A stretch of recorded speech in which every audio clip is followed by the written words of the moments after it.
The house was always quiet on Tuesday afternoons. That was my first mistake, assuming the silence meant peace. I was walking down the long, sunlit hallway, carrying a silver tray with 2 cups of chamomile tea. I had brewed it just the way my daughter-in-law Elena liked it, with a spoonful of organic honey and a slice of lemon. I thought we were a happy family. I thought the thick stone walls of this estate, the magnificent home my late husband Carlos and I built from nothing, would always protect me in my twilight years. I stopped outside the heavy oak kitchen door. It was slightly ajar. I could hear Mateo, my firstborn son, the boy I had given my entire soul to. His voice was low, urgent, filled with a nervous energy that made my stomach tighten. "We cannot wait another 6 months, Elena. The board of directors is getting anxious. They want the restructure finalized before the quarter ends." "Then push the paperwork through," Elena replied. Her tone was as cold and sharp as winter ice. She forgot where she put the safe keys on Thursday. "We can use that." The lawyer said, "We just need to establish a pattern of cognitive decline." We put her in that care facility, the one down in the valley, and we take full control of the trust. My hands began to tremble. The delicate ceramic teacups rattled softly against the silver tray. I held my breath, praying I had misheard them.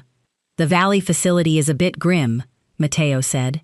For one brief second, I hoped to hear a mother's son speaking, a moment of guilt, a moment of hesitation. No, because his next words shattered my heart completely and forever. "But it is cheap," he continued, "and it keeps her far away from the company headquarters. If we let her stay here, she might stumble onto the ledgers. She might figure out what we are doing with the offshore accounts before the transfer is complete." I stood frozen in the hallway. 35 years. 35 long, grueling years I spent building our logistics empire. When Carlos and I first started, we had 1 broken delivery truck and a mountain of terrifying debt. I was the one who balanced the books late into the night at the kitchen table. I was the one who negotiated ruthlessly with the creditors, who found the legal loopholes, who built the financial foundation of our immense wealth. But society always preferred a strong man at the front of the room. So, I stepped back. I let Carlos wear the custom-tailored suits and take the magazine interviews. I played the quiet, supportive wife to protect his ego and our family image. And when Carlos passed away 5 years ago, I did the exact same thing for Mateo. I handed him the chief executive title. I stepped down. I thought I was securing my son's legacy. I did not realize I was actively arming my own executioner. They walked out through the back patio door, their footsteps fading onto the stone terrace. The kitchen was left empty and quiet. I set the tea tray down on the hallway console table. My legs felt like heavy lead, but my mind was suddenly spinning with a terrifying, absolute clarity. They were not just trying to steal my money, they were trying to steal my mind. They wanted to brand me as insane, as a senile burden. They wanted to lock me in a cheap, forgotten room so they could bleed my life's work dry without consequence. I did not confront them. A younger, more foolish version of me might have burst out onto the patio and screamed at the top of my lungs. But I knew the rules of power. If a 62-year-old woman screams and cries and accuses her children of conspiracy, they will just nod sadly. They will tell the doctors she is having a paranoid episode. It would only validate their lies. No, I needed absolute proof. I walked up the grand winding staircase. My knees ached slightly, but I completely ignored the pain. I went straight to Mateo's private home office. He always thought he was so much smarter than everyone else. He always locked his heavy mahogany desk, but he always kept the spare key hidden under the heavy brass base of his vintage globe lamp. He had hidden his treasures there since he was 10 years old. People never really change their core habits. I slid the small brass key into the lock. It clicked loudly in the silent room. I pulled the heavy bottom drawer open. There it was, a glossy, brightly colored brochure for a place called Sunset Pines. The pictures showed smiling elderly people playing cards, but the fine print at the bottom revealed shared rooms, restricted visiting hours, and minimal medical staff. It was not a care home, it was a warehouse for the forgotten. Underneath the brochure was a thick stack of legal papers. I pulled them out with shaking hands. The bold heading made the blood run absolutely cold in my veins. Durable power of attorney, medical proxy, transfer of asset control. I read the justification clause highlighted in yellow ink. Due to severe and progressive cognitive decline, the principal is no longer capable of managing financial or personal affairs. They had already signed and notarized their sections. They just needed my signature. Or worse, a corrupt doctor's signature confirming their fabricated lies. I stared down at Mateo's signature, the elegant, confident loops of dark blue ink. I was the one who taught him how to write his own name. I sat with him at the kitchen table 3 decades ago, holding his tiny warm hand in mine, guiding the pen across the paper. Now, that same hand was signing my freedom and my dignity away. How much had they already stolen? Mateo had explicitly mentioned offshore accounts. I had trusted him blindly with the daily operations for 5 years. I had played the role of the tired, grieving widow perfectly. Perhaps I had played it too perfectly. I had let them treat me like a fragile antique. And they had mistaken my quiet grief for absolute weakness. A sharp, suffocating pain bloomed deep inside my chest. It was the pure agony of a mother's total betrayal. I wanted to collapse right there on the expensive Persian rug and weep until my lungs gave out. I wanted to call out for Carlos, but Carlos was dead. And Mateo was no longer my son. He was a parasite, feeding on the host, preparing to discard it when he was completely full. I took my smartphone from my pocket. I did not have much time before they came back inside. I took clear, perfectly focused pictures of every single page, the brochure, the power of attorney, the medical proxy draft. I made sure the lighting caught every word. I was not a confused old woman. I was the silent architect of this entire empire, and I was going to burn their ambitions to the ashes. I placed the documents back exactly as I had found them. I locked the drawer. I put the key back under the lamp. I carefully erased my footprints from the plush carpet. I walked back down to the hallway. The tea was completely cold now. My breathing finally slowed down. The grief was still there, tearing at my insides, but a new emotion was pouring over it like cold steel. They wanted to play a ruthless game of shadows? They had no idea they were challenging the woman who wrote the rules. They wanted a helpless old lady with a failing memory? I would give them exactly what they asked for. I would play the absolute fool until the trap closed tight around their necks. I stood in the silence of the grand foyer. The afternoon sunlight filtered through the tall windows, casting long shadows across the marble floor. I stared blindly ahead, thinking of the tiny boy I used to hold in my arms, and the monster he had chosen to become. I secretly slipped the glossy Sunset Pines brochure into my pocket as a reminder. I clenched my fist tighter and tighter inside my coat. The stiff, sharp edge of the cheap glossy paper sliced deeply into the palm of my hand, a warm drop of blood welling up against my skin, but I did not feel any pain at all. I did not sleep that night. I sat in the dark velvet armchair by the bedroom window. Watching the silver moonlight crawl across the hardwood floor, my mind was dissecting every single word they had spoken in that kitchen. They wanted a frail, confused old woman. They wanted a victim. When the morning sun finally broke through the heavy silk curtains, I made my decision. I walked to my expansive mahogany wardrobe. Usually, I would choose a crisp tailored blouse and dark slacks, the armor of a businesswoman. Today, I reached for a faded gray cardigan. It was slightly oversized and frayed at the sleeves. I brushed my hair, but I intentionally left it lacking its usual immaculate polish. I looked in the antique mirror. I had to bury the sharp, observant founder of a logistics empire. I had to become the ghost they desperately wanted to see. I slowly walked down the grand curving staircase. I made sure to hold the wooden banister with a slight, trembling grip. I entered the bright dining room. Mateo and Elena were already sitting at the long glass table. They were drinking freshly squeezed orange juice and scrolling through their expensive silver tablets. They looked like the perfect, successful couple. "Good morning," I murmured. My voice was intentionally soft. lacking its usual firm resonance. Mateo barely glanced up. "Morning, Mother?" I walked to the ornate silver coffee pot resting on the buffet table.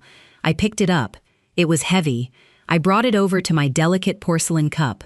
I took a deep breath, and I intentionally let my wrist falter. The hot black coffee spilled over the edge of the cup. It splashed darkly onto the pristine white linen tablecloth, a spreading dark stain. Elena gasped loudly. She dropped her tablet onto the table with a sharp clatter. "Oh my goodness! Mother, what are you doing?" She rushed over and snatched the heavy silver pot from my hands. She did not ask if I was burned. She only looked at the ruined, expensive fabric. I am so sorry," I stammered. I forced my eyes to widen in fabricated panic. My hands, they just slipped. I forgot how heavy it was. Mateo finally looked up from his glowing screen. His dark eyes locked onto mine. There was no sympathy in his gaze. There was only a cold, calculating observation. He was analyzing the spilled coffee not as an accident, but as a valuable data point. "You are getting very clumsy lately," Elena sighed. Her voice dripped with exaggerated pity. "You really need to rest more. You are pushing yourself too hard." I looked down at my trembling hands. I played my part flawlessly. Yes, perhaps I am just tired. The trap was officially set. I had given them the absolute confirmation they desired. People are incredibly blind when you show them exactly what they are already hoping to see. 2 days later, the real test arrived. I was sitting in the warm glass greenhouse at the back of the estate. I was gently misting my collection of rare white orchids. Carlos had built this greenhouse for our 20th anniversary. It was my absolute sanctuary. The heavy glass door creaked open. Elena walked in. She was wearing a sharp designer suit. A tall, thin man followed closely behind her. He wore a cheap gray suit that fit him poorly. He carried a battered black leather medical bag. He smelled strongly of stale cigarette smoke and cheap peppermint cologne. He did not look like Dr. Silva, our esteemed family physician of 3 decades. "Mother," Elena said brightly. Her smile was incredibly tight and completely false. "This is Dr. Vargas. He is here for a routine insurance health evaluation." An insurance evaluation, a pathetic and transparent lie. I knew exactly what this man was hired to do. He was the corrupt ink they needed for their fraudulent legal papers. "Hello, Mrs. Castillo," Dr. Vargas said. His voice was overly loud and patronizing. He spoke to me as if I were a very slow, deaf child. "How are we doing on this beautiful afternoon?"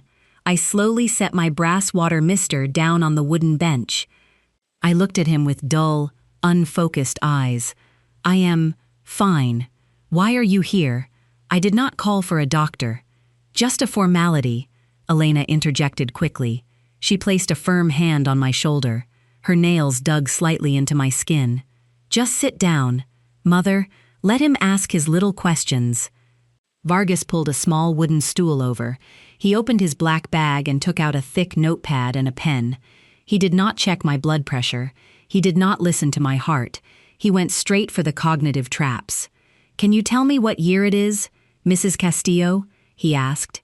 He leaned forward, his shifting eyes watching my face intensely. I hesitated. I let the silence stretch out in the warm, humid air of the greenhouse. It is spring," Vargas scribbled aggressively on his pad. "And the year," I gave him the correct year, but I said it slowly, as if I had to search deep in the fog of my brain to find it. He nodded, then he pulled a plain white piece of paper from his bag. He handed it to me along with his pen. "I need you to draw the face of a clock. Put the numbers in the right places, and draw the hands to show 10 minutes past 11. It was a standard dementia screening test. I took the pen. My hand hovered over the blank paper. I could draw a perfect clock blindfolded. I managed the complex logistics networks of a multinational company for 30 years, but I knew what Mateo and Elena needed. I pressed the pen to the paper. I drew a jagged, uneven circle. I began placing the numbers. 1, 2, 3, 4. But when I reached the left side of the circle, I intentionally crowded the numbers together. I placed the 8 outside the circle entirely. I drew the hands pointing in completely random directions. I handed the paper back to Vargas. I looked up at him with a perfectly crafted expression of helpless confusion. Is that right?" Vargas took the paper. A small, triumphant smirk flashed across his face. He looked at Elena. Elena nodded slowly. Her eyes were shining with dark victory. "That is fine," Vargas said softly. He slid the paper into his folder. "Now, one last question. Do you remember when your husband passed away?" This was the ultimate cruelty. They were using my deepest grief as a weapon against me. I heard footsteps on the gravel outside. Mateo stepped into the doorway of the greenhouse. He crossed his arms over his chest. He was watching the execution. I swallowed hard. The pain in my chest was real, but I channeled it into the performance. I looked at Vargas with wide, frightened eyes. I let my breathing become shallow and erratic. "Carlos," I whispered. I looked frantically toward the greenhouse door, staring right past my son. "But Carlos is at the warehouse. He took the delivery truck. He said he would be home for dinner." The silence in the greenhouse was absolute and terrifying. The humid air felt suddenly freezing cold. Mateo exhaled a long, slow breath. He ran a hand through his dark hair. He did not look sad. He looked incredibly relieved. Dr. Vargas closed his notepad with a loud snap. "Thank you, Mrs. Castillo. I think we have everything we need for the evaluation." They left me sitting alone among the blooming white orchids. I did not move. I waited until I heard the crunch of tires on the gravel driveway. Then I stood up. I walked to the glass wall and looked out toward the front gates. Mateo and Elena were standing by Vargas's cheap sedan. I watched with absolute clarity as Mateo reached into his tailored jacket. He pulled out a thick white envelope and handed it to the doctor. Vargas slipped the heavy envelope into his medical bag and drove away. A bribe. Cold, hard cash paid from my own company's accounts to purchase my official diagnosis of insanity. The paper trail of their ultimate crime had officially begun. They thought they had successfully trapped a fragile bird in a cage. They had no idea they had just locked themselves inside the cage with a predator. I pressed my hand against the cold glass of the greenhouse. My reflection stared back at me. The tired, confused old woman was gone. Only a mother's cold wrath remained. Did I spend my entire life raising a monster and call it my son? I needed to leave the estate without arousing their suspicion. It is a very strange and bitter feeling, having to become a ghost in the very house you built with your own two hands. On Wednesday morning, I put on a worn gray wool coat over a simple dark dress. I picked up a cheap woven shopping bag. I walked into the grand kitchen and told the young maid I was walking down to the local parish chapel. I said I needed to pray for Carlos and light a few candles for his soul. I made my voice sound weak, slightly trembling and lost. Elena was sitting at the massive marble kitchen island, sipping an expensive green smoothie. She barely looked up from her glossy fashion magazine. She just waved her manicured hand dismissively in the air. They truly believed my world had shrunk to nothing but old memories and desperate prayers. They were so incredibly wrong. I walked 2 blocks to the chapel, and then I immediately hailed a city taxi. I told the driver to take me straight to the Central Financial District. When we arrived, I walked through the heavy glass revolving doors of the most prestigious law firm in the city. I did not stumble. I did not shake. I walked with the absolute, unwavering authority of a founder. I sat in the vast corner office of Arturo Mendoza. Arturo was not just our corporate lawyer. He was Carlos's oldest and most trusted friend.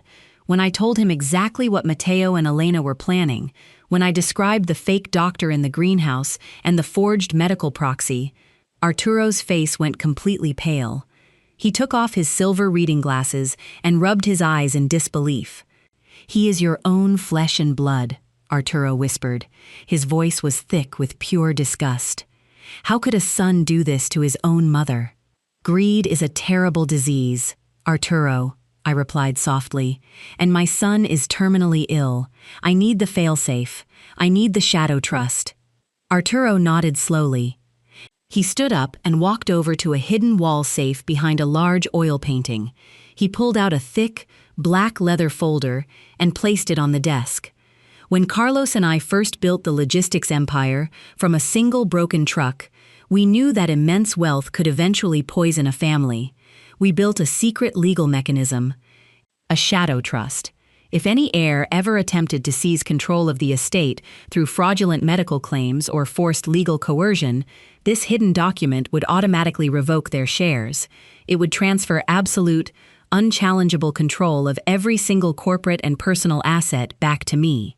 But to activate the trap legally, I needed undeniable proof of his fraud, and I needed undeniable proof of my own perfect sanity. From the towering glass law office, I took another taxi to the State Medical Board's private diagnostic center. I had an exclusive appointment with Dr. Aris. He was the most respected neurologist in the entire country, a man whose professional reputation was built on absolute, unbreakable integrity. His office did not smell of stale cigarette smoke and cheap peppermint cologne. It smelled of crisp linen and strong antiseptic. For 3 grueling hours, Dr. Aris put me through the most rigorous cognitive evaluations known to modern medicine. I solved complex spatial puzzles. I recited long sequences of random words backward. I analyzed intricate logical paradoxes. I did not draw a jagged, broken clock this time. I drew the face of a clock with absolute mathematical perfection. When the exhaustive testing was finally over, Dr. Aris sat across from me at his heavy oak desk. He smiled warmly. "Mrs. Castillo," he said clearly, "your mind is sharper than most executives half your age. You possess exceptional cognitive clarity." He signed a thick stack of official documents. He stamped the final page with the heavy gold seal of the State Medical Board. It was a certified, legally unassailable declaration of my perfect mental health. It was the ultimate shield against their poison. I placed the heavy envelope deep inside my woven bag. I got back into a taxi to return to the valley. As the car rolled along the winding mountain road, my smartphone vibrated softly in my coat pocket. It was a silent banking alert. Mateo was testing his boundaries, a withdrawal of $5,000 from my personal checking account. A minute later, another alert flashed on the screen. $2,000 spent at a luxury boutique in the city center. Then another, $800 at an exclusive wine merchant. He was treating my life savings like his own personal allowance. That money was meant for his future children, for the security of our legacy. Now, he was draining it to celebrate my demise. He thought I was too far gone in my fake dementia to ever check the digital bank notifications. I just watched the glowing numbers drop on the small screen. A younger mother might have called him immediately, screaming and demanding answers for the theft. But I felt a cold, absolute calm washing over my soul. Go ahead and steal the pennies. Mateo, enjoy the expensive wine. You are going to need the liquid courage when I take away your entire empire. I returned to the silent estate just before the sun began to set. I walked slowly up the grand staircase, making sure to drag my feet slightly against the carpet just in case the maid was listening. I entered my large master bedroom. I pushed the heavy brass lock on the door. It made a soft click. Or at least, I thought the mechanism had fully caught in the frame. I sat down on the edge of the large, soft mattress. The house was completely quiet. I carefully reached into my woven bag and pulled out the pristine white medical certificate. I slid it out of the envelope. The heavy gold seal caught the fading orange light from the window. This single piece of paper was the blade that would cut their arrogant ambitions to pieces. I was reading the doctor's elegant signature, completely absorbed in the silent victory of my strategy. The brass doorknob suddenly twisted with a loud, sharp crack. The heavy wooden door swung open violently and slammed against the wall. Elena stood frozen in the doorway, her sharp eyes darting instantly from my startled face straight down to the bright white, officially sealed medical document resting completely exposed on my lap. My heart hammered against my ribs like a trapped bird, but my survival instincts, honed by 3 decades of ruthless corporate warfare, took over instantly. I gasped loudly and violently swiped my arm across my lap. The heavy white envelope and the certified document slid smoothly under the thick folds of my quilted bedspread, completely out of sight. In the exact same frantic motion, I knocked my cheap woven shopping bag off the edge of the mattress. Keys, a wooden rosary, and 3 brightly colored church pamphlets scattered loudly across the hardwood floor. "Elena!" I cried out. I placed a trembling hand over my chest. You terrified me." She marched into the room. Her sharp heels clicked aggressively on the floor. Then, she did not look at the scattered items. She looked directly at my lap, then at the bed. "What were you looking at?" she demanded. Her voice was sharp and suspicious. I reached down with a shaking hand and picked up a glossy pamphlet for the parish charity drive. I held it up close to my face, squinting desperately as if my eyes were failing me. I was just trying to read the schedule for the Sunday charity event. The letters, they print them so very small these days. Elena stared at me. Her dark eyes searched my lined face for any sign of deception. I made my lower lip tremble slightly.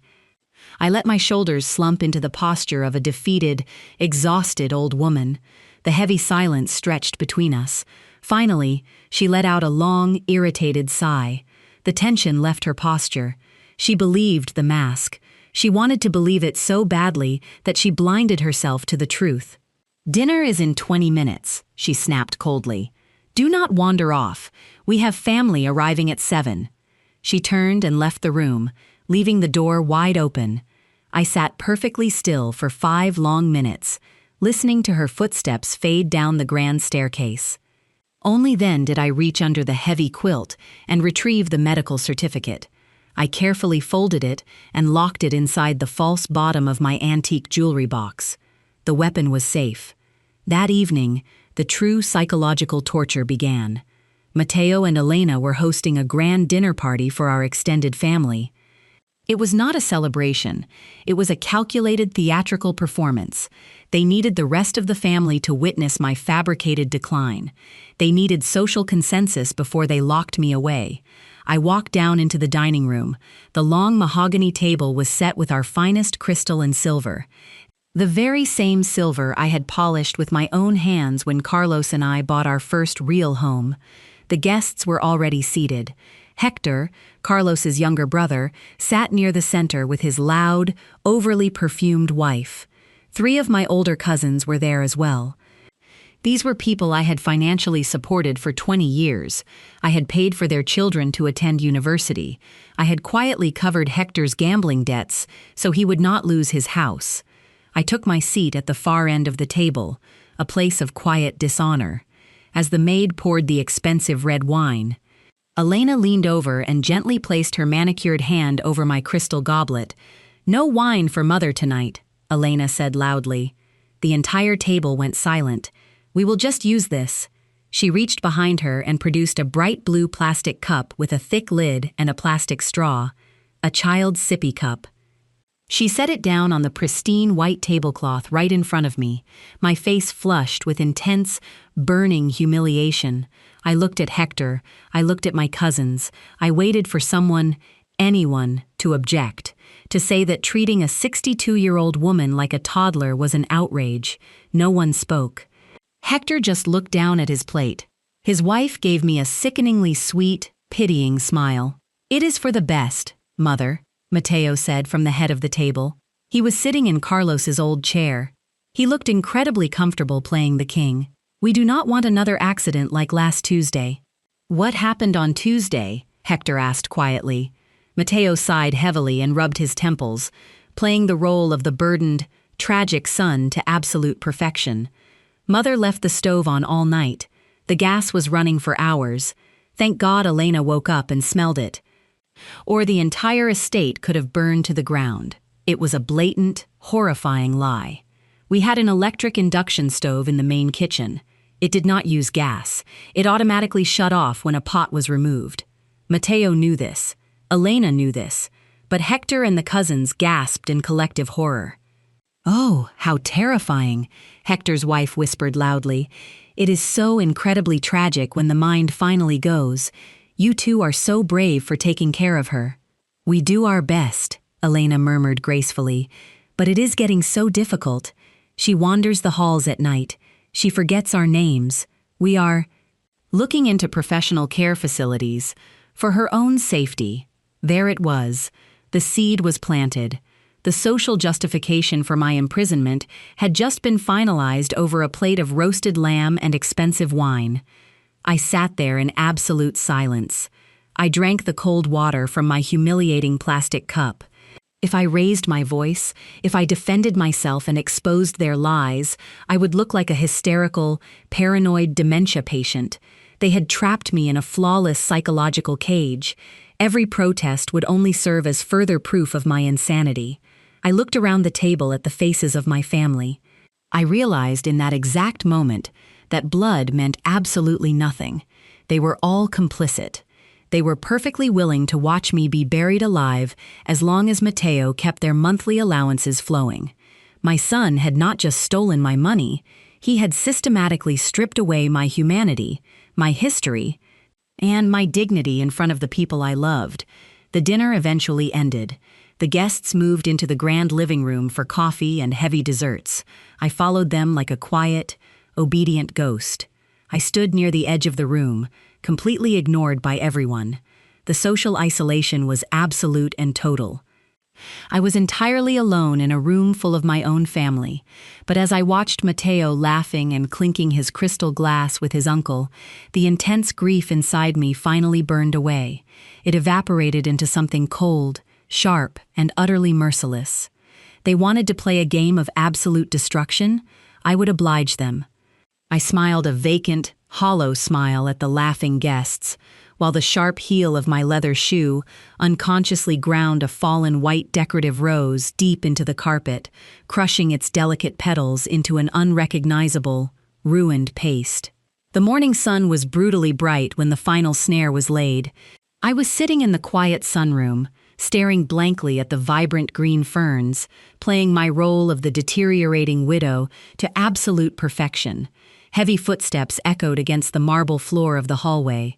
Mateo walked into the room. He was wearing a sharp, custom-tailored charcoal suit. His hair was perfectly styled. He looked exactly like a powerful chief executive, completely in control of his sprawling empire. He was carrying a thick black leather folder. He pulled up a wicker chair and sat directly across from me. He placed the heavy folder onto the glass table. He opened it slowly. "Mother," he began. His voice was incredibly soft, coated in a sickening layer of fabricated sympathy. "Elena and I have been talking. We are very worried about you. You are getting so tired, and managing your personal estate is becoming too much of a burden for your mind." I looked at him with wide, fearful eyes. I let my hands tremble slightly as I gripped the edge of my knitted shawl. "I am fine, Mateo. I am just a little forgetful sometimes." "It is more than forgetfulness, Mother," he said smoothly. He reached into his tailored jacket and pulled out a heavy gold fountain pen. It was a vintage Mont Blanc. My heart twisted violently in my chest. I recognized that pen instantly. I had purchased it in Paris 20 years ago and given it to him on the day he graduated from university. He slid a thick stack of legal papers across the glass table. The bold black letters screamed from the top of the page. "Durable power of attorney. Transfer of asset control. Dr. Vargas submitted his official evaluation," Mateo continued calmly. He tapped the second page of the document. "He determined that you are suffering from severe cognitive decline. For your own safety and for the protection of the company. I need to take over your financial and medical decisions. It is just a formality, Mother. It will let you rest." I stared down at the crisp white paper. I saw the doctor's signature. I saw the heavily worded legal clauses that gave my son absolute, unquestionable authority to sell my home, drain my bank accounts, and place me in any medical facility he deemed appropriate. Do I have to sign it?" I whispered. I forced a single, heavy tear to spill over my eyelashes and roll down my wrinkled cheek. "Yes, Mother, you do," he said. His voice lost its soft edge. It became cold. "Demanding, absolute, sign the paper." He pressed the heavy gold pen into my trembling hand. He thought he was handing me my death warrant. He thought he was stripping away the very last ounce of my power. He did not know that Arturo, Carlos's oldest and most brilliant corporate lawyer, had drafted the secret shadow trust decades ago for this exact moment. The trust contained a very specific, incredibly lethal poison pill clause. If any heir ever used a fraudulent medical proxy to force a transfer of power, the exact moment that fraudulent document was signed and notarized, the heir would automatically forfeit every single share of the company back to the original founder. By forcing me to sign this paper with corrupt medical evidence, Mateo was not stealing my empire. He was legally and permanently surrendering his own. I took a shaky breath. I let the pen hover over the dotted line. I looked deep into my son's dark eyes, searching for one final shred of hesitation, one spark of guilt. There was absolutely nothing, only naked, ravenous greed. I pressed the gold nib to the paper. I signed my name. Mateo did not even wait for the ink to dry. He snatched the document from the glass table with lightning speed. He slid it back into his black leather folder and snapped it shut. A massive, triumphant smile broke across his face. "Thank you, Mother," he said briskly. He stood up, adjusting his expensive silk tie. "This is for the best. You will see." He turned and walked out of the sunroom without looking back. The false victory was absolutely complete. They believed they had won the war, and because they believed they were utterly invincible, they immediately dropped their masks. Less than an hour later, the heavy oak front doors swung open. Elena marched into the grand foyer. She was not alone. 3 large men in dirty work boots and heavy denim jackets followed closely behind her. They carried thick clipboards and massive rolls of neon yellow sticker tags. I stood at the top of the curving staircase, watching them invade my sanctuary. "Start in the formal living room," Elena barked loudly. She pointed her sharp, manicured finger toward the antique furniture. "Tag all the large pieces, the grandfather clock, the Persian rugs, the silver cabinets. I want the estate liquidators to have a full inventory by tomorrow morning." One of the heavy men walked over to Carlos's favorite mahogany reading chair. He slapped a bright yellow sticker directly onto the polished wood. "Wait," I called out. I hurried down the stairs, leaning heavily on the wooden banister. "Elena, what are these men doing? Why are they putting stickers on Carlos's chair?" Elena turned to face me. There was no more fake sweetness. There was no more pitying smiles. She looked at me like I was a stray dog that had wandered into her immaculate house. "We are clearing out the clutter, Mother," she sneered. She crossed her arms over her expensive designer blouse. "Mateo just sent the signed proxy to the lawyers. The house is officially going on the market next week. You do not need a $20,000 antique clock in a shared room at Sunset Pines." My breath hitched in my throat. I looked at the men, who were now violently ripping packing tape from a heavy dispenser. The loud, tearing sound echoed through the grand house. They were boxing up the delicate porcelain vases I had collected from across Europe. They were tossing my framed photographs into cheap cardboard boxes. They were erasing my entire existence right in front of my eyes. But my things," I stammered. "Playing the helpless victim perfectly. You cannot just throw my life away. Watch me," Elena snapped coldly. She stepped closer to me, her dark eyes flashing with pure malice. "You do not make the rules anymore. Old woman, you are a ghost. Now go back to your room and stay out of the way before you break a hip." She turned her back on me and walked into the kitchen. A moment later, I heard the distinct, celebratory pop of an expensive champagne bottle being opened. I stood alone in the foyer, surrounded by the chaotic noise of strangers dismantling my home. The yellow tags looked like bright, mocking stains on my beautiful furniture. I slowly retreated into the deep shadows beneath the staircase. I stopped trembling. I stood perfectly straight. The sorrow was entirely gone now. Only the cold, mathematical calculation of total destruction remained. People often say, time will erode memories. But they do not realize that the shattered pieces of trust only grow sharper with every passing year. When the golden cage finally collapsed, the one trapped inside was never me. The ride in the heavy black luxury vehicle was suffocating.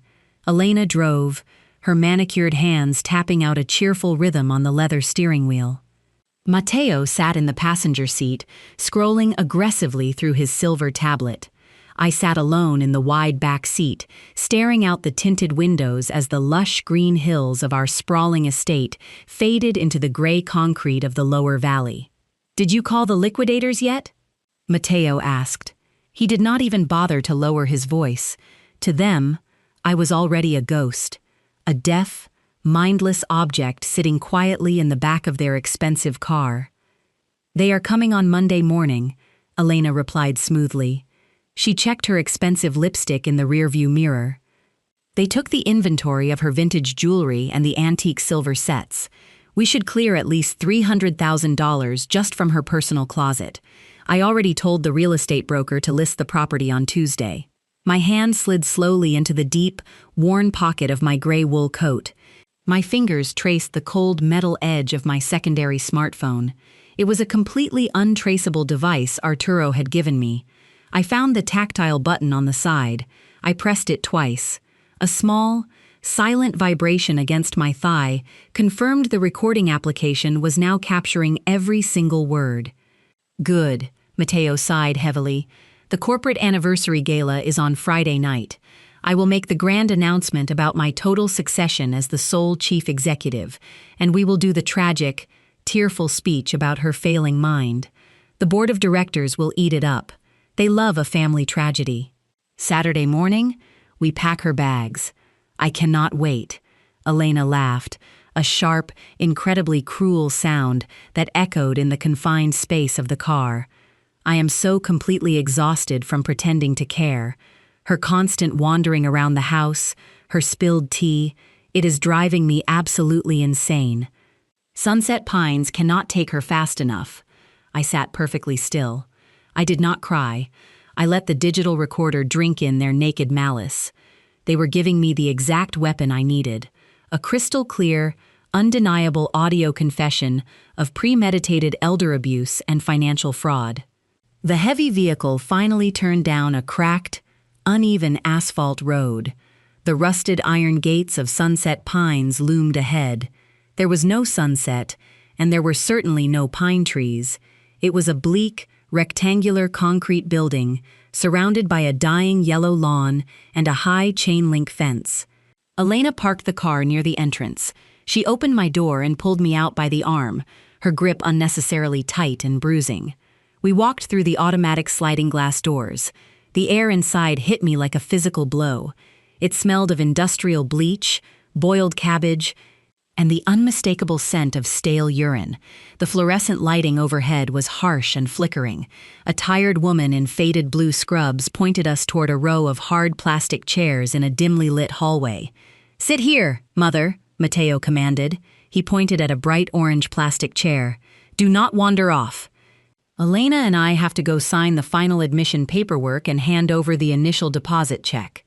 They walked away down the long corridor, their expensive leather shoes clicking loudly and arrogantly on the cheap linoleum floor. I sat in the orange chair. The hallway was incredibly quiet and filled with a heavy despair. A few yards away, a frail elderly man in a stained hospital gown was staring blankly at a television screen that was completely turned off. An orderly walked past him, carrying a tray of small paper cups, without even looking down. This was it. This was the exact future my firstborn son had carefully selected for me. A forgotten corner in a grim warehouse of human decay, he was willing to condemn me to this living hell, stripping away my freedom and my dignity, just so he could buy more luxury cars and impress his hollow corporate friends. I closed my eyes. I searched deep within my soul, looking for the mother who used to sing Mateo to sleep when he was afraid of the dark. I looked for the woman who worked 3 grueling jobs just to buy him his very first bicycle. She was gone. She had died in the beautiful glass greenhouse when he handed that thick envelope of cash to the corrupt doctor. The woman sitting in the orange plastic chair was someone entirely different.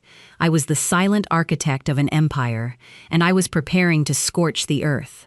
I reached into my pocket and stopped the audio recording. With a few quick taps, I uploaded the encrypted audio file directly to the secure cloud server. Arturo would have it on his desk instantly. I sat there in the grim silence, waiting for them to return. I practiced my vacant, confused smile. I let my shoulders slump forward. I became the perfect, helpless victim once again. 10 minutes passed, then 20. Suddenly, the heavy silence of the hallway was broken by a sharp, frantic buzzing deep inside my coat pocket. It was not the recording device, it was my primary secure phone. I glanced quickly down the empty corridor. Mateo and Elena were still out of sight in the director's office.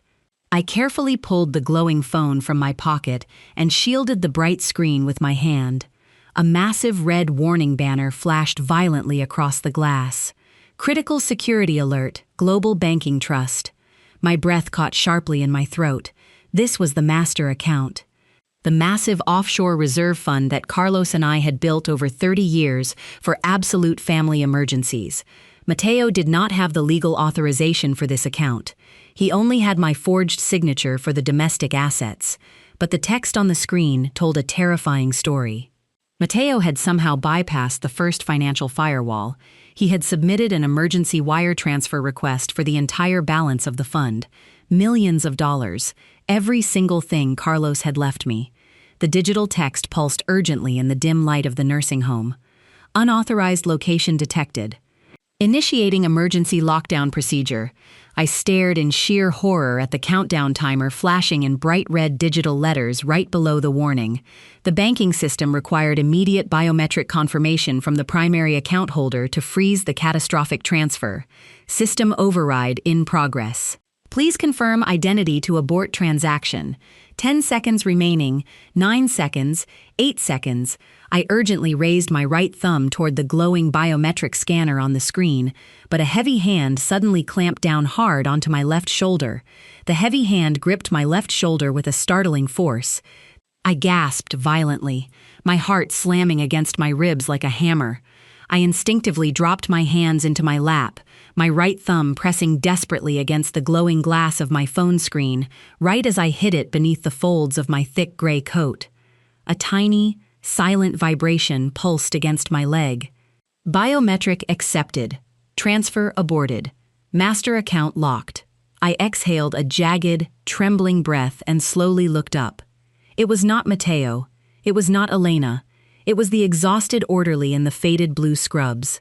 He was holding a plastic tray of small paper cups filled with bright pink pills. He looked down at me with an expression of dull irritation. "You cannot sit in this section, ma'am," he mumbled, pointing down the long, flickering corridor. "This wing is for secure patients only. The waiting area is back by the front desk." I let my shoulders slump. I widened my eyes and adopted the vacant, terrified stare of a lost old woman. I am sorry," I whispered softly. "My son told me to wait here. I did not know." Before the orderly could scold me further, the heavy wooden door of the director's office swung open. Elena marched out, waving a thin stack of printed receipts. Mateo followed right behind her, but his confident stride was completely gone. He was staring down at his silver smartphone. His face was pale, and his jaw was clenched so tightly, a muscle twitched violently in his cheek. "Mother!" Elena snapped, her voice echoing sharply in the depressing hallway. "What are you doing over here? I told you to stay in the orange chair." "She was wandering into the secure wing," the orderly said flatly. Elena rolled her eyes and grabbed my arm, her sharp nails digging into my coat. "Unbelievable. You cannot leave her alone for 5 minutes. Come on, we are leaving." "We have the admission date." I stumbled slightly as she pulled me toward the glass exit doors. I glanced over at my son. Mateo had not even looked up at me. He was furiously tapping the screen of his phone, his thumb striking the glass with frantic, desperate speed. "Damn it," he hissed under his breath. "Damn it, come on." "Mateo, what is wrong with you?" Elena asked as we stepped out into the bright, freezing afternoon air. "We got the room. Next Saturday. It is done." "The offshore portal," Mateo muttered darkly. unlocking the heavy luxury car with a violent click. The banking application just crashed. It threw up a critical security error right as I initiated the primary sequence. Now the entire system is telling me the master trust is locked. Elena stopped in her tracks. Her perfect smile vanished instantly. Locked? What do you mean locked? Did you trigger a fraud alert? I do not know.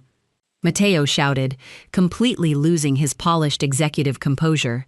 It is a stupid automated firewall. The servers in Geneva must have flagged the IP address because I am not sitting at the corporate network. I have to call the international banking liaison the second we get back to the estate. If that money does not move into my private holding account by Monday, the board of directors is going to ask where the liquidity went. I slid quietly into the back seat of the car. I folded my hands neatly in my lap. My heart was completely calm now. He was blaming the computer servers. He was blaming the strict Swiss banking algorithms. His immense, blinding arrogance completely prevented him from realizing that the frail old woman sitting silently in the back seat had just severed his financial jugular vein. The next 48 hours at the estate were a blur of chaotic destruction. The liquidators worked fast. Strangers with heavy boots tracked mud across my beautiful Persian rugs. They wrapped my delicate European porcelain in cheap bubble wrap and hauled it away in cardboard boxes. They stripped the paintings from the walls, leaving pale, ghost-like squares on the silk wallpaper. Elena orchestrated the entire pillaging process with a glass of expensive champagne in her hand. She treated my home like a conquered territory. Mateo barely left his mahogany office. I could hear him through the heavy wooden door, pacing back and forth, shouting furiously at banking executives in 3 different time zones. He was trying to bypass the biometric lock, using his forged power of attorney document as legal leverage, but Carlos and I had built that offshore account to withstand global economic collapses. A cheap forgery from a corrupt local doctor was never going to break its titanium walls. On Thursday night, while the house was completely dark and Mateo was drowning his banking frustrations in expensive scotch, I sat in the shadows of my stripped bedroom. I pulled out the untraceable burner phone and dialed Arturo. "It is done, Elena," Arturo whispered through the secure line.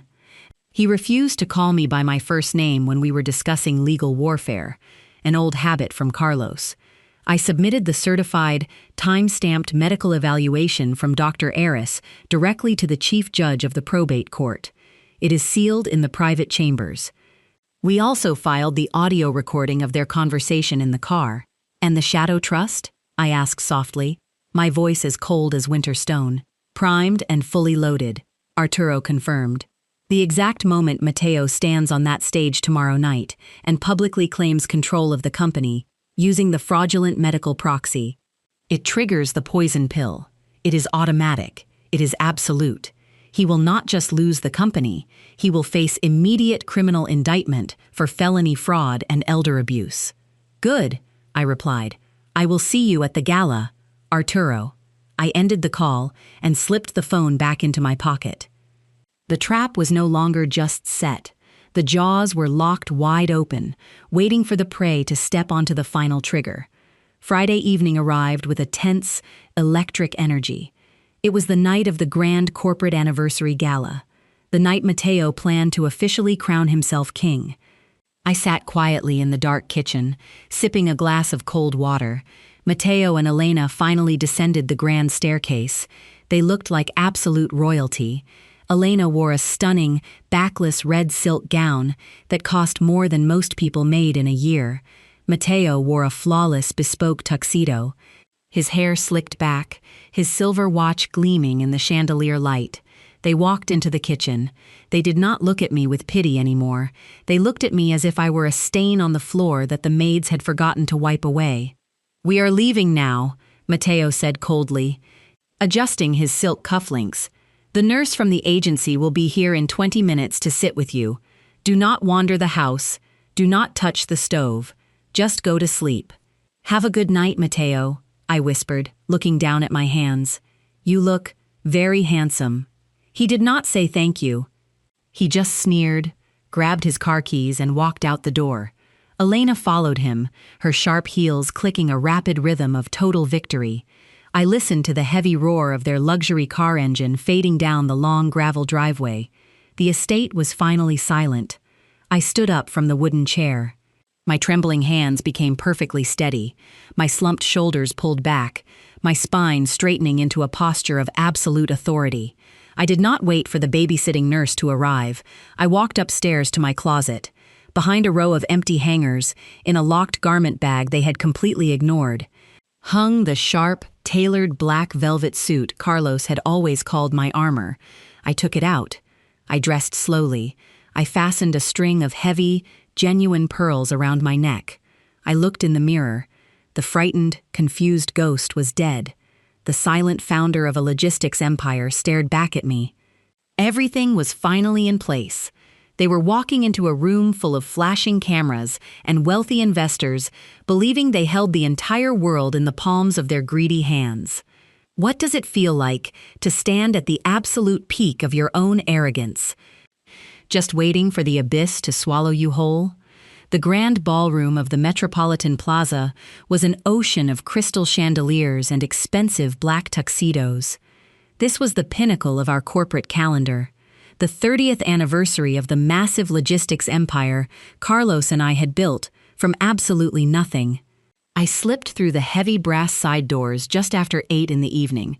The young security guard recognized my face instantly. He bowed his head respectfully and let me pass without a single question. I stood in the deep velvet shadows near the edge of the massive stage. Arturo was already there.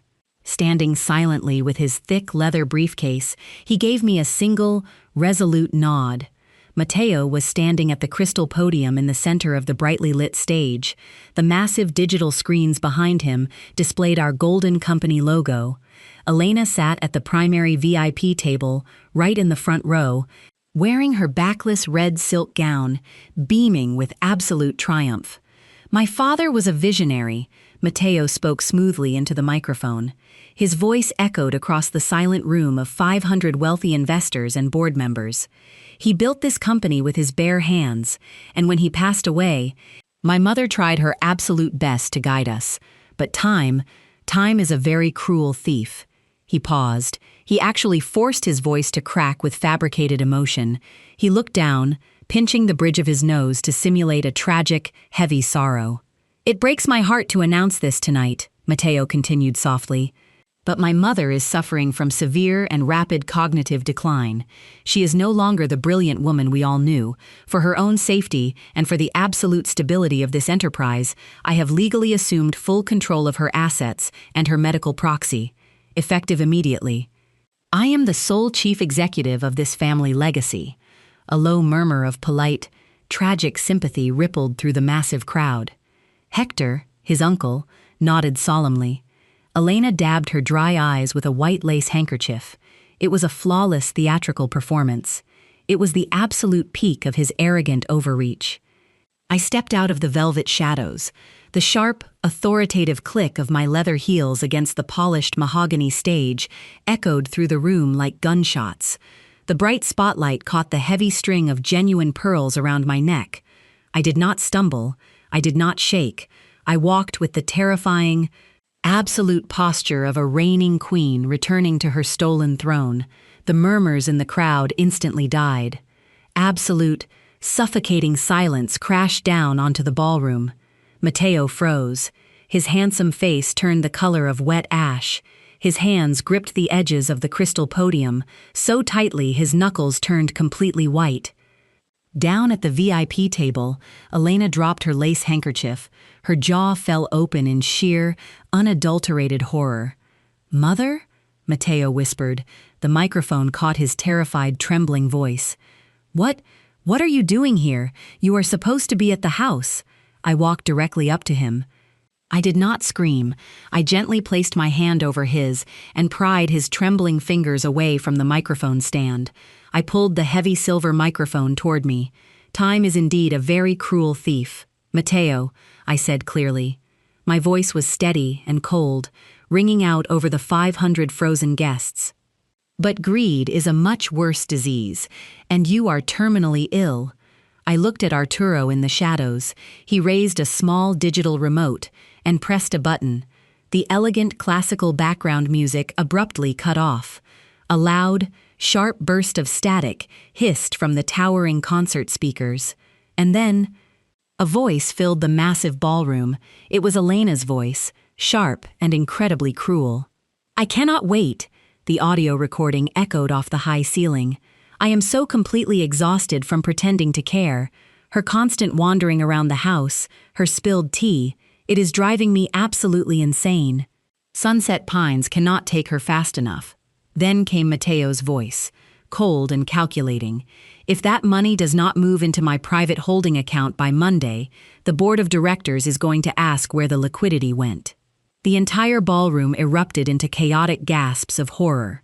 Several older board members stood up from their chairs in absolute disgust. Hector stared at the stage with an expression of pure revulsion. Elena shrank down into her seat, covering her pale face with her trembling hands, as the other executive wives immediately backed away from her. Mateo backed away from the podium. He looked like a trapped animal. That is manipulated," he stammered desperately. "She is crazy. She does not know what she is doing." Arturo stepped out into the blinding stage lights. He opened his heavy leather briefcase and pulled out the thick, officially sealed medical document. "I am Arturo Mendoza, senior legal counsel for this corporation," Arturo announced into his own microphone. "I hold here a certified neurological evaluation from Dr. Aris of the State Medical Board. It confirms that Mrs. Castillo possesses exceptional cognitive clarity. The medical proxy you submitted, Mateo, was a purchased forgery." Mateo shook his head violently. "No, I have the signed power of attorney. She signed it." "Yes, she did," Arturo replied coldly. "And by using a fraudulent medical document to force that signature, you triggered the poison pill clause embedded deep inside your father's original shadow trust." Arturo turned to face the shocked board of directors. "Ladies and gentlemen, according to the foundational bylaws of this company, Mateo Castillo has committed gross financial fraud against the primary founder. Effective exactly 2 minutes ago, his shares are completely revoked. His executive authority is permanently terminated. Absolute control of this empire has returned entirely to its rightful architect." The head of corporate security was already moving swiftly down the center aisle, flanked by 3 large guards, ready to escort the disgraced executive out of the building. The false victory shattered into a million irreparable pieces. The golden cage had not just opened, it had melted down and forged itself into a guillotine. Mateo fell to his knees right there on the polished mahogany stage. The arrogant king was reduced to a crying, pathetic thief begging for mercy in front of his entire empire. I turned my back on him and walked straight past the pale, crumbling face of my son as he wept on the floor, the sharp tip of my leather shoe tapping a cold, absolute rhythm against the marble steps without a single glance backward. The absolute destruction of Mateo Castillo did not take months. It took exactly 48 hours. By Monday morning, the corporate board of directors convened an emergency session. They did not just formally accept Arturo's legal activation of the Shadow Trust, they initiated a comprehensive forensic audit of every single ledger my son had touched over the past 5 years. The authorities were immediately notified. The charge was not just corporate embezzlement. Because he had used a fraudulent medical proxy to attempt a hostile takeover of my personal assets, the state prosecutor filed severe felony charges for premeditated elder abuse and financial fraud. And what happens when a parasite realizes the host is completely dry? It detaches immediately. Elena did not even wait for the official police indictment. When she realized the offshore master accounts were permanently locked and the company credit cards were declining, she simply vanished. She packed 3 expensive designer suitcases, took the luxury car, and drove away from the valley. She did not leave a note. She did not say goodbye. She just evaporated back into the shallow, materialistic world she had come from, leaving Mateo completely alone in a collapsing house of cards. On Wednesday afternoon, the heavy iron gates of the estate opened one last time for my son. I was standing in the grand foyer. The estate liquidators had been dismissed. My beautiful Persian rugs and antique silver cabinets were exactly where they belonged. The bright yellow auction stickers were gone, replaced by the quiet, dignified peace of a restored home. Mateo walked through the heavy oak doors. He looked absolutely terrible. His custom-tailored suit was wrinkled and stained. His dark hair was a messy, tangled disaster. He looked like a frightened, exhausted little boy. He collapsed onto his knees right there on the polished marble floor. "Mother," he sobbed, his voice echoing pathetically in the grand space. "Mother, please. The lawyers say I am looking at 10 years in federal prison. Elena is gone. The bank froze my personal accounts. I have absolutely nothing left." I looked down at him. I felt a strange, hollow sensation in my chest. A week ago, seeing my firstborn son crying on the floor would have shattered my heart into a million pieces, but the woman who would have rushed forward to comfort him was dead. He had killed her himself in the warm glass greenhouse. "I am your son," Mateo wept, reaching out a trembling hand to grasp the hem of my dark velvet skirt. "You cannot do this to me. We are blood, we are family. Please, Mother, forgive me." I slowly stepped back, pulling my skirt out of his desperate grip. "You did not see a mother when you handed that thick envelope of cash to a corrupt doctor," I said softly, my voice as cold and smooth as glass. "You did not see family when you signed my freedom away. You just saw a convenient, fading ghost standing between you and a bank account." "I was wrong!" he screamed, tears streaming down his pale face. "I was blind! I will give it all back! Just call Arturo. Tell him to drop the charges." "I cannot do that, Mateo," I replied calmly, "because I am not the frail, confused woman you created in those forged documents. I am the architect of this empire, and an architect protects the foundation from rot, even when the rot is her own flesh and blood." I turned my back on him and began to walk up the grand curving staircase. "Mother," he wailed, his voice cracking with absolute despair. I paused on the third step. I did not look back. "You buried that mother the exact day you signed that paper. Mateo, do not ever come to this house again." I walked into my quiet bedroom and firmly closed the heavy wooden door. I heard the distant, muffled sound of the security guards finally arriving to escort him off the property. Then, there was only silence. A month later, I sold the massive estate. I did not need 30 empty rooms to prove my worth. I bought a beautiful, sunlit villa near the coast. I spent my mornings tending to my rare white orchids, and my afternoons drinking hot chamomile tea with Arturo and his lovely wife. I redefined my family. I surrounded myself with people who valued my mind and my spirit, not the numbers in my offshore bank accounts. I handed the daily operations of the logistics empire over to a highly competent, fiercely loyal board of directors. I retained absolute controlling interest, but I no longer spent my nights analyzing spreadsheets. I finally stepped out of the long shadow Carlos had cast and the toxic shadow Mateo had tried to bury me under. They had thought my twilight years were a time of weakness. They assumed a mother's love was a blind, unconditional weakness that could be endlessly exploited. But love without respect is just a cage, and I refused to die in a cage. I took my dignity back with my own 2 hands, and I forged it into an unbreakable armor.